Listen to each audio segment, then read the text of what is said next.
Good evening everyone. कैसे हो मेरे प्यारे बच्चों? उम्मीद है सब अच्छा होगा। चलिए, हम लोग क्या कर रहे थे?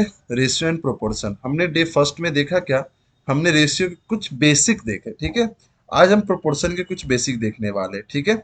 चले मेरे प्यारे बच्चों, आगे बढ़ते हैं, सेशन को स्टार्ट करते हैं और देखते हैं क्या है प्रिपरेशन। उससे पहले आप क्या करो, यदि चैनल पे नए हो तो चैनल को क्या करो, सब्सक्राइब कर लो और बेल आइकन के बटन पे जाके क्या करना है, अपने को क्लिक कर देना है, जिससे यहाँ के जितने भी नोटिफिकेशन जाएंगे वो सबसे पहले आपके पास जाने वाले हैं।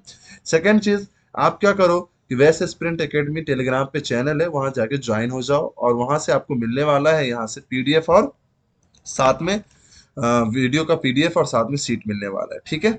चलिए सेशन को आगे बढ़ाते हैं, देखते हैं क्या है प्रोपोर्शन। प्रोपोर्शन क्या बोलता है, ये तो एक डिफिनेशन है। Proportion it states that two ratios are equal.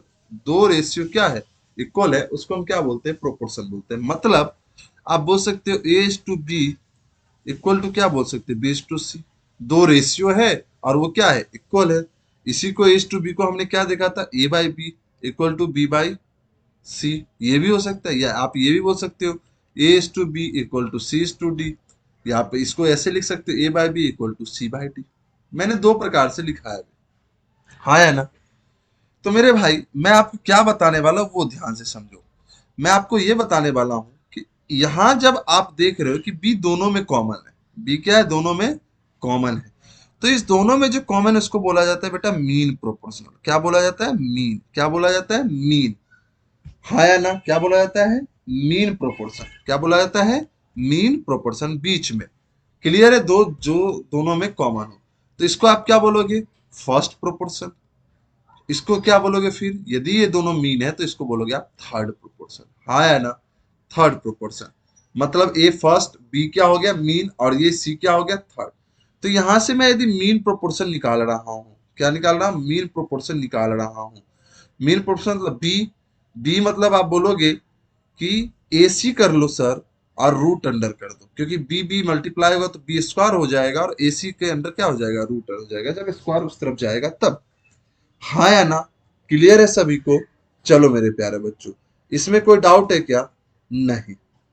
अब यहां आपसे देखो, यहां आप देखोगे यहाँ ए क्या है तो आप बोलोगे फर्स्ट, बी क्या है सेकंड, और सी क्या है थर्ड, और डी क्या है, फोर्थ प्रोपोर्शन। डी क्या है, फोर्थ प्रोपोर्शन।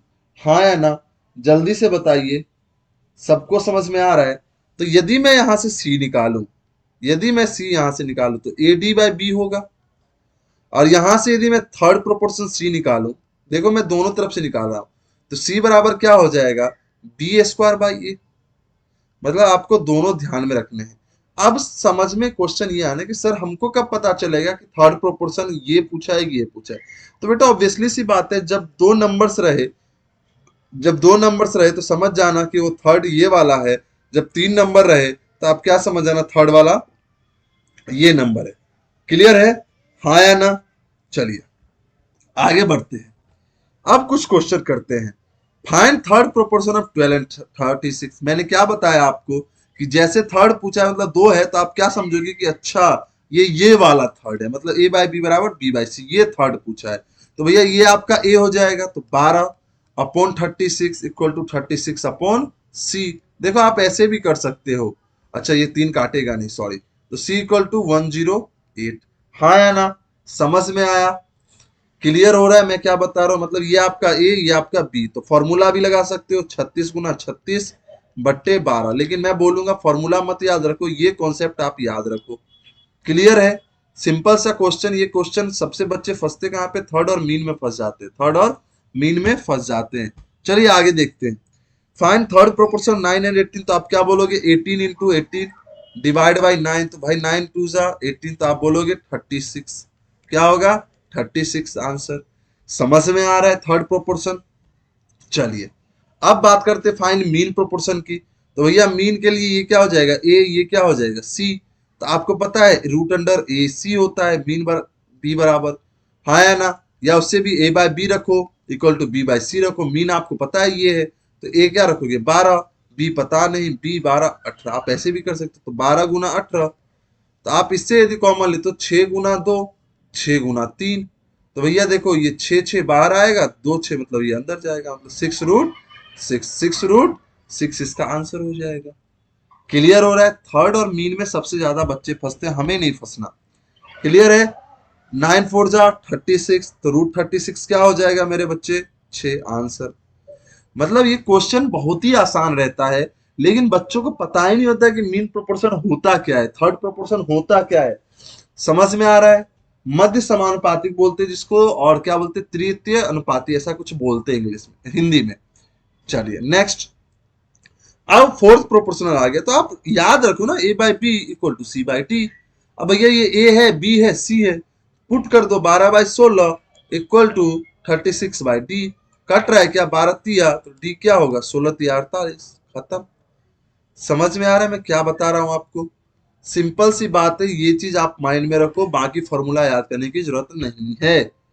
फिर से find fourth proportion of 6 8 and 15। Simple सी बात है भाई मेरे, 6 8 एंड 15 है, तो आप बोले 6/8 = 15/D। तो भैया 2 3 दूना 3 5 2 से 4, डी क्या हो जाएगा? 20। डी क्या हो जाएगा? 20। ये हो जाएगा आंसर। हाँ या ना? चलिए नेक्स्ट करें। किसी को, मुझे एक चीज बताओ, किसी के माइंड में ये डाउट है क्या कि थर्ड क्या होता है, मीन प्रोपोर्शन क्या होता है, और फोर्थ प्रोपोर्शन क्या होता है? बताइए मेरे बच्चों, किसी को भी डाउट है तो बता दो जल्दी से। नहीं डाउट है? आगे बढ़ते हैं।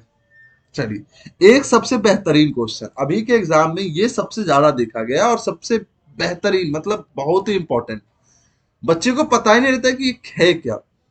क्वेश्चन ये होता है, पूछा ये गया है कि, बोला क्या गया क्वेश्चन, देखो पूछा क्या है।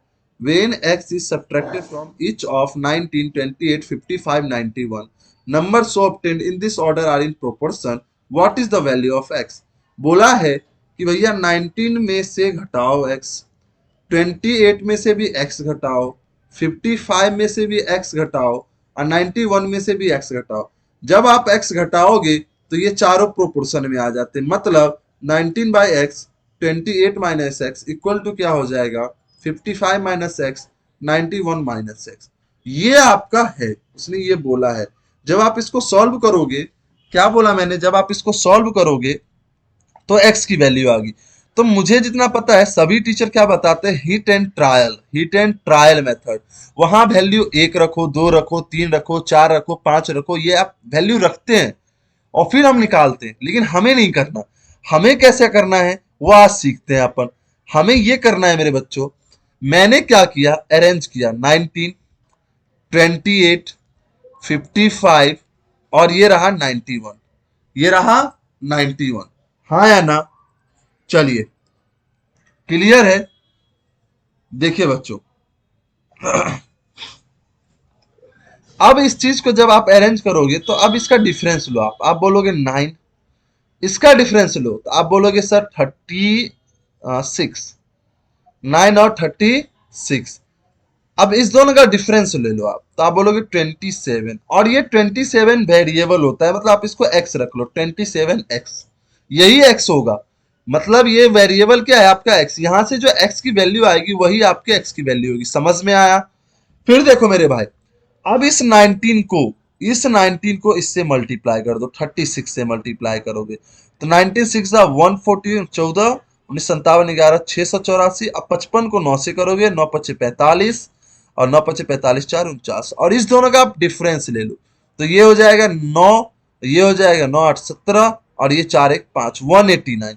तो यहां से आप बोलोगे 27x की वैल्यू 189, x इक्वल टू क्या हो जाएगा, तो आप बोलोगे सर 7। ये हो गया आपका आंसर, ये हो गया आपका आंसर। सिंपल सा है, कोई हिट एंड ट्रायल नहीं। आपका कैलकुलेशन अच्छा है तो डायरेक्ट कर लोगे। मुझे लगता है कि सबको समझ में आया होगा, तो हम आगे बढ़ते हैं। मैं इसलिए बता रहा था हिट एंड ट्रायल कि चलो भाई, आपने x की वैल्यू यहाँ पे हिट एंड ट्रायल से निकाल लिया, लेकिन यदि क्वेश्चन इस वाले टाइप से पूछा, देखो यदि क्वेश्चन आपसे ये पूछता है कि मीन प्रोपोर्शन बताओ, तब आप क्या करोगे, कौन से x का वैल्यू आप रखोगे? क्योंकि ऑप्शन तो ठीक है, आप ऑप्शन से रख लिए, लेकिन कब करोगे, इतना टाइम जाएगा कि नहीं जाएगा? आप फिर से वही करो, 24 30 36 और 46। डिफरेंस लेते थे पहले 6 और ये 10, इसका मल्टीप्लाई इससे पहले तो डिफरेंस ले लो, तो ये 4 और इसके साथ x लगा दो, तो ये x की वैल्यू जो आएगी वही अपना x यहाँ पे होगा। तो हम क्या करेंगे, इस दोनों का डिफरेंस ले लिया, अब इसको इससे मल्टीप्लाई करो 240 और 36 छक 216, नहीं 6 1 36, 36 18, 3 21, हाँ 216, 216 दोनों का डिफरेंस 24। तो यहाँ x की वैल्यू कितनी आ जाएगी 24/4 और आप बोलोगे 6, x की वैल्यू कितनी आ जाएगी 6।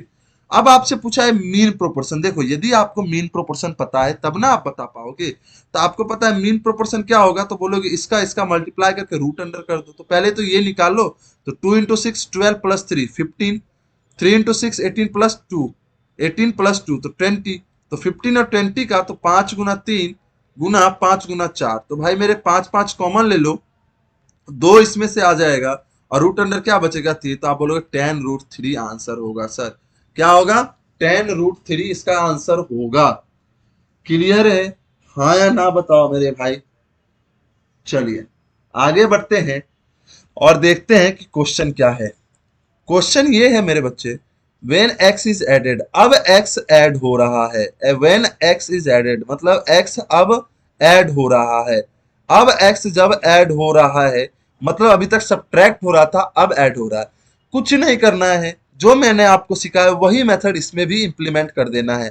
7 रखो, 13 रखो, 19 रखो, 29 रखो, डिफरेंस 6, डिफरेंस 10, 29 है तो 10, तो दोनों का डिफरेंस 4, तो यहां से x डाल दो। अब बोलोगे 7 से 70 और 19 छक 114, तो 114 और 70 का डिफरेंस कितना होगा, तो आप बोलोगे 7 4 11 44, तो x की वैल्यू यहां से 44/4 कर दो, 11 आंसर। आंसर क्या हो जाएगा 11। सिंपल सी बात है मेरे बच्चों, आपको क्या करना है यही मेथड, चाहे ऐड करो या सब्ट्रैक्ट करो। प्रोपोर्शन से इतने ही टाइप के क्वेश्चन आपके एग्जाम में पूछे जाते हैं, बस यही टाइप है। तो मुझे उम्मीद है कि ये क्वेश्चन आप लोग खुद करके दिखाओगे, हाँ या ना। तो चलिए आज का सेशन करते हैं इसी पे समाप्त। प्रोपोर्शन के कोई भी ऐसा टाइप नहीं जो आपका छूटा हुआ है। चलिए मेरे बच्चों, गुड नाइट, शुभ रात्रि।